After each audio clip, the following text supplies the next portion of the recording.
And all of a sudden I hear like this rattling at the window, like tap, tap, tap, tap, tap. And I look out and I see like this woman at the window and she's like rattling at our window. And I thought, if there's a woman here and she squished her way through the wall, I'm just gonna go to sleep. She can't get it. They did everything that I saw.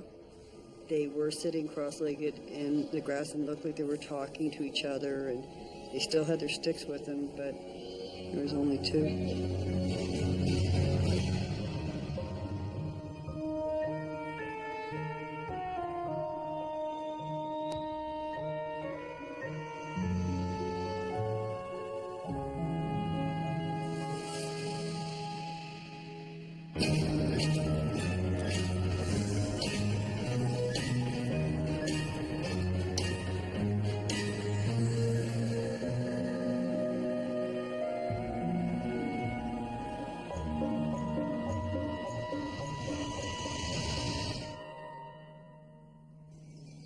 I feel like they think I'm just making this fancy story up to make our Thailand experience more interesting. I feel like I'm lying when I tell this story. It's not something that, that you think would happen to you because you're so sane. Creepy old graveyards, forgotten tombs, logical places for ghostly encounters, right? I'm Lawrence Chow. Like you, I associate ghosts with cemeteries, mausoleums, and ancient temples. And we're not alone. Folklore connecting ghosts with burial sites has been around since man began telling stories. But what if you saw a ghost in a place like that? It wouldn't make sense on a certain level, but it would be hard to believe your eyes. That's the dilemma that Lana Lowchuk and Veronica Harding feel they faced.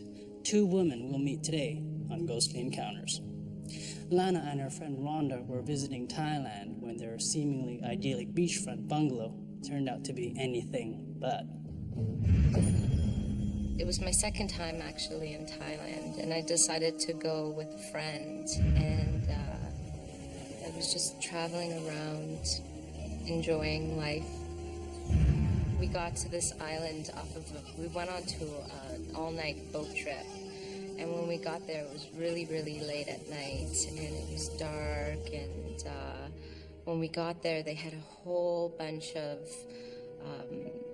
drivers with these trucks, and they would load the passengers on in the back of the trucks, and they'd say, go to this hotel, come to my hotel. And because it was really late and we were tired, pretty much the first guy who came up to us, he's like, come to my hotel. And we asked him how much it was. And he said it was 200 baht a night. And we thought, okay, that's pretty reasonable. We jumped in the back and nobody else went on. It was just me and her. And we're like, this is a little sketchy. But then when we got there, it was beautiful. It was brand new, which is very rare for some of these bungalows. And they put us in this bungalow way in the back next to this really big brick wall, and it was angled. And he said where the brick wall led to, here was our bungalow, and then there was a pathway to the beach. So we decided to go for a walk to go see the tides. As we're walking down this path, I just remember being like really scared, and I think Rhonda was having the same sort of feelings.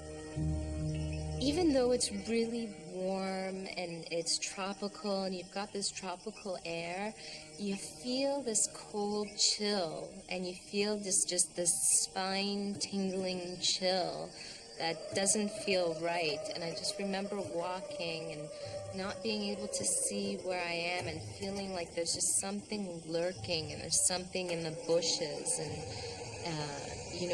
everything is just emphasized, like the sounds are even louder than normal. So just feeling this really strange, like, oh, we're not supposed to be here, and there's something out there that doesn't want us here.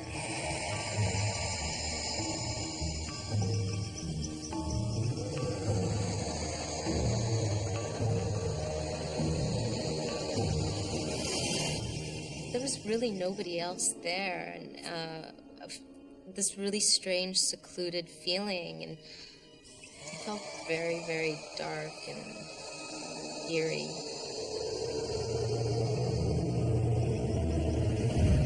We went back into the bungalow, and the way the room was shaped was, it was a big square.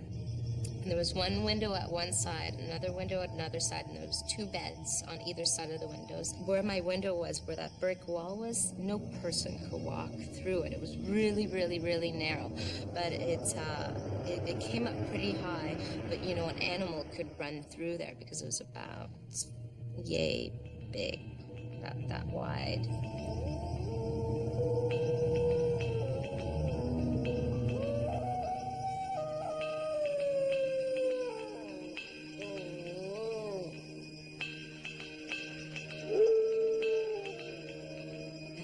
Like, just about when I was about to drift off and go to sleep, I heard this dog just like crying for dear life, and he's like, "Arr!" He's like looking behind him, and I'm looking out the window and I see him running through there, like something's chasing him, like something wanted to kill him. And I thought, oh God. So I like went and I closed all the doors, made sure that they were locked, which I've never actually done in Thailand. You've never needed to lock anything. And I even locked, I remember these shutter windows that we had. I remember locking the latch at the bottom, and it was really hot, and thinking, you know, I don't care if there's not enough air coming in here, because whatever that dog's scared of, I'm sure I don't want to meet it. And I went back to sleep. About I don't know, maybe it was a half an hour later, Rhonda starts going crazy. She gets up from her bed, she starts flipping to the other side. And I'm like, oh, that's really weird. I didn't say anything to her. I went back to sleep, and I think it felt like another 10 minutes went by, and all of a sudden I hear like this rattling at the window, like tap, tap, tap, tap, tap, and I look out, and I see like this woman at the window, and she's like rattling at our window, and she's tapping on it, and she's got this big blonde hair, and she was not tied. She was a white woman, but she looked really ghostly, like she looked pale and gaunt. And I thought, okay, I'm dreaming. I don't want to look at this woman. If there's a woman here and she squished her way through the wall, I'm just going to go to sleep. She can't get it. And I wake up in the middle of the night, and I feel this entity, and I look up, and there's this woman, the same woman that was at my window, hovering above me.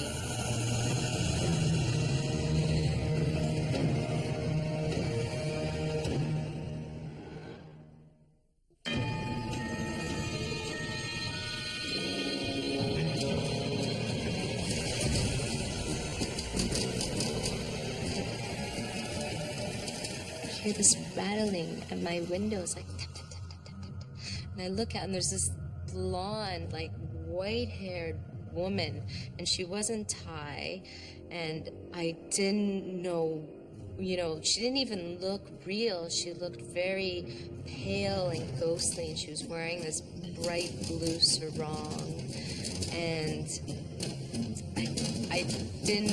I thought, okay, I must be dreaming. If she really needs to get inside here, she's gonna try again. She'll knock at the front door instead of the window. So I just, you know, covered myself up with my sleeping bag and went back to sleep.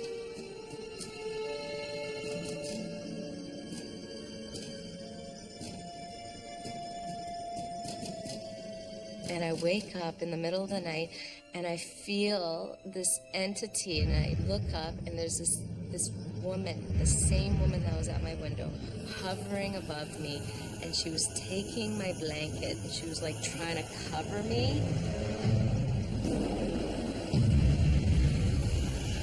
And I just freaked out, and I went under my sleeping bag, and I thought, okay, I'm having a strange dream. I must have been some of the hot Thai curry that I'm not used to, because this is not happening. I was almost in almost a sleepy haze that I didn't feel as though she was real. I couldn't tell if she was real, but she was floating above me, and her hair was even floating, almost like she was in water. She was very urgent about what she wanted to do. Like, I don't know why she wanted to blanket me. Like, she just felt very urgent and she felt scared herself. Like, the rattling at the window was like, I have to be really quiet, but I need to wake you up. I felt like she wanted to suffocate me. Like, she wanted to kill me. I felt like she didn't want us there, that, you know, this was her spot, and there was 2 young girls there, and it pissed her off. And she was like kind of lifting it towards me, and I was just staring at her hair and the blue sarong that she was wearing, and she just was ever so calmly trying to cover me with this blanket. It wasn't like a happy, I think you're cold and I want to cover you energy. It felt, honestly, like I felt that feeling I had as a child, like this energy is pushing me down into my bed and wanted to hurt me and wanted to do some harm or enter my body or take my spirit, because they don't have a living being. I don't know, it just felt wrong. It felt as though she really wanted to hurt me or kill me.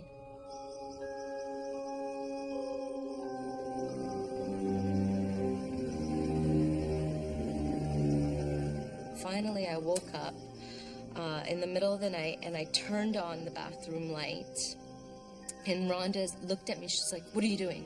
I go, "Need light. I just need light. I need to sleep in light." She goes, "Good idea, need light. We definitely need light." I barely slept.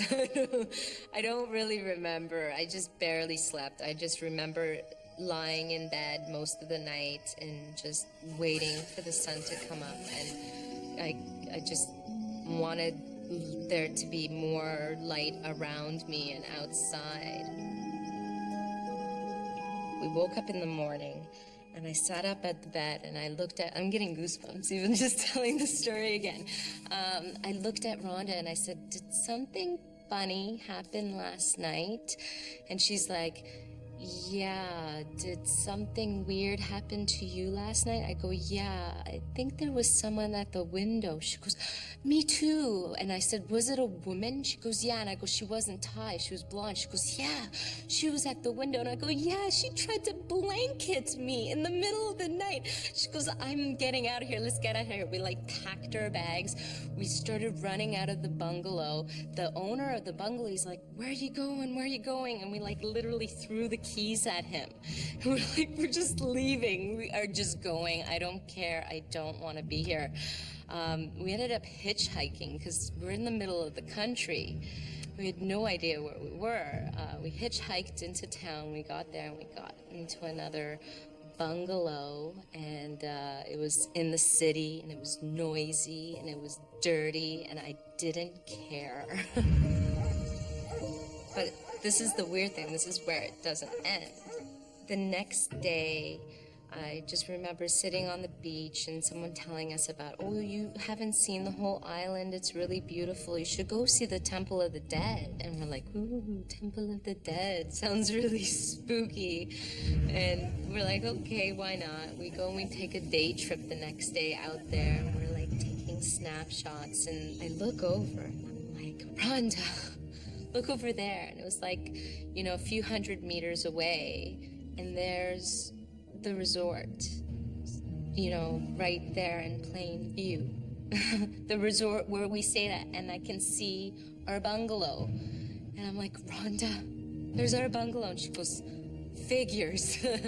Just figures. And she's like, "Well, okay, we'll just write it off as a Scooby-Doo adventure." What is unexplainable in the Western world is sometimes logical elsewhere on the globe. In Thailand, there is a popular belief that when someone dies, a relative has to cremate or bless the body. If that isn't done, or if the body is missing, they believe the person will appear as a ghost over and over until their corpse is found. And so, after the devastating tsunami of 2004, there were many reports of foreign ghosts terrifying locals.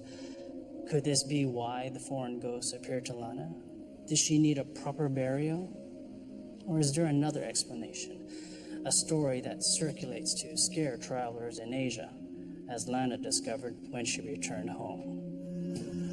I had this lump in my throat, and I felt, oh my God, I could have died that night.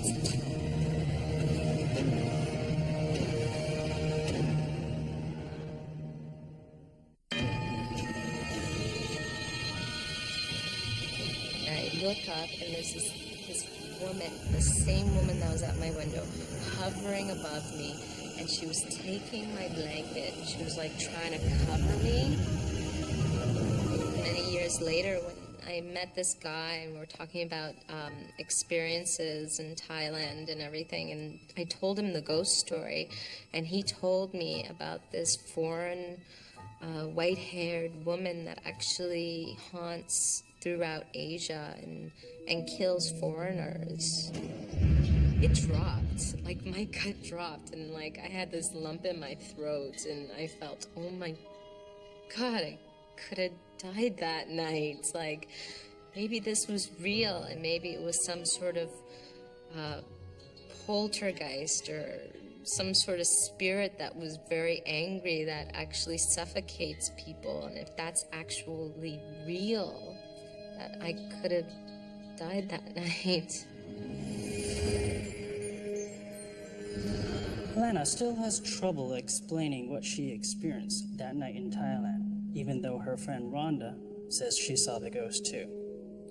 Veronica Harding states flat out that though she doesn't believe in ghosts, she knows what she has seen. Yet unlike Lana, Veronica was the only witness to her touching ghost story, and in her case, that makes it all the more chilling. It happened up north. A friend of mine was changing where he was doing his auctions, and we decided to pay him a visit because he was just starting out. I guess what we were in was the community center. Across the street was a graveyard.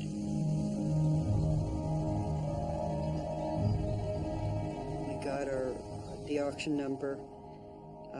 We got seats in about the middle of the auction.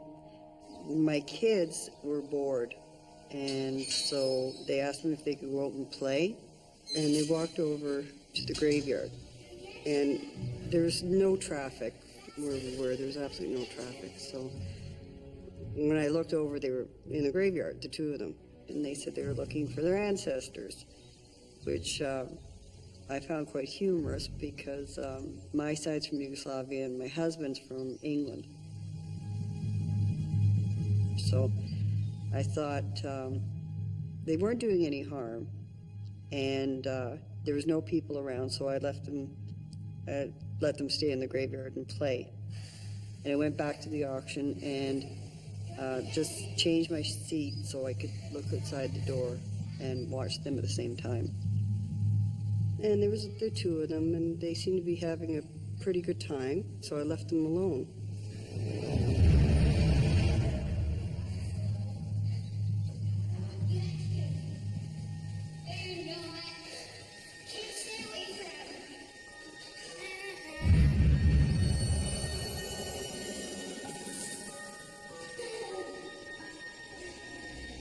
Later on, when I looked over, I saw a third child there. So I thought that was great because it's going to keep them occupied because they're going to be bored with each other. But with a third child there, it was going to be more fun for them.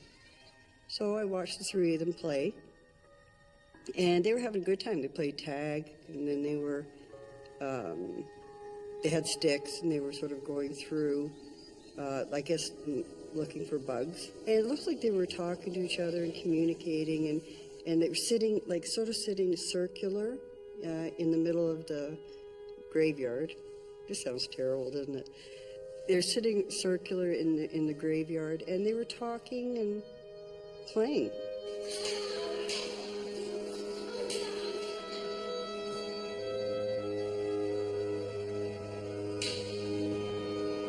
This went on for, a bit of time, half hour, 45 minutes, I guess.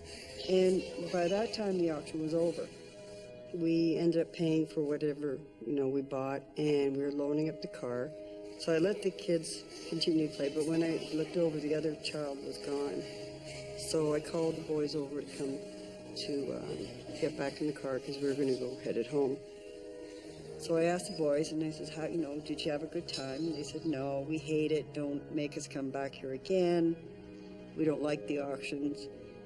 And I said, "Well, it couldn't have been that bad because I saw you playing with your friend."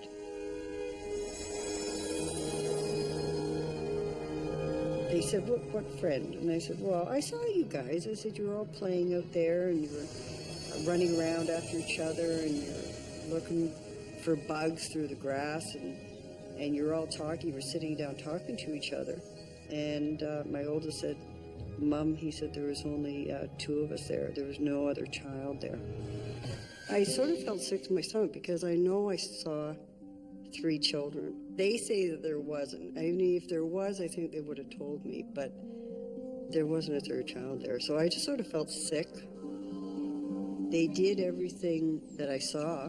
They had sticks in their hand, and it looked like they were going through the grass looking for bugs. They were sitting cross-legged in the grass, and it looked like they were talking to each other, and they still had their sticks with them, but there was only 2.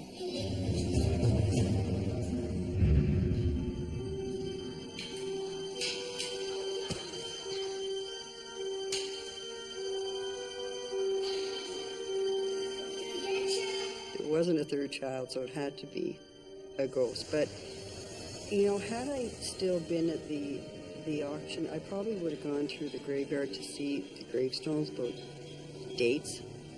It could have been a child that died from a long time ago.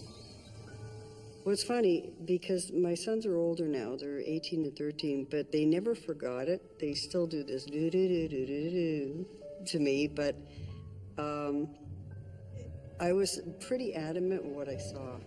So I think that they realized that I did see something.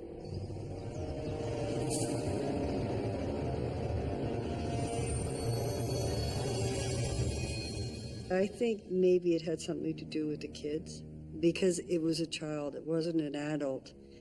It was a child that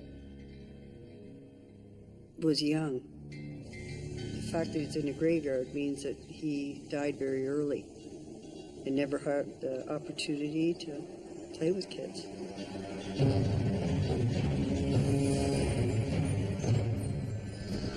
Veronica's encounter didn't trigger any personal or religious quests. She remains a skeptic to this day. But Lana's experience helped kickstart a spiritual awakening. Though she was terrified, Lana ultimately was comforted because her experience convinced her there is life after death. These 2 women continue to struggle to make sense of their strange experiences, one resisting, one embracing, an understanding that has the potential to turn their worlds inside out. I don't know. In a way, it made me feel a bit calmer, thinking that there is something after death.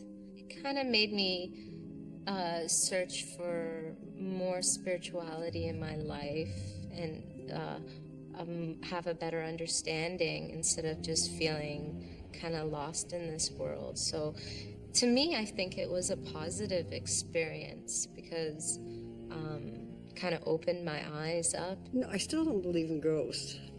I don't believe in ghosts, but I know what I saw, and it's something that it's always there, because you can always see the kids playing. But there's certain things in your life that you always remember, even if your memory starts fading, but there's certain things, and that's one thing I don't think I'll ever forget.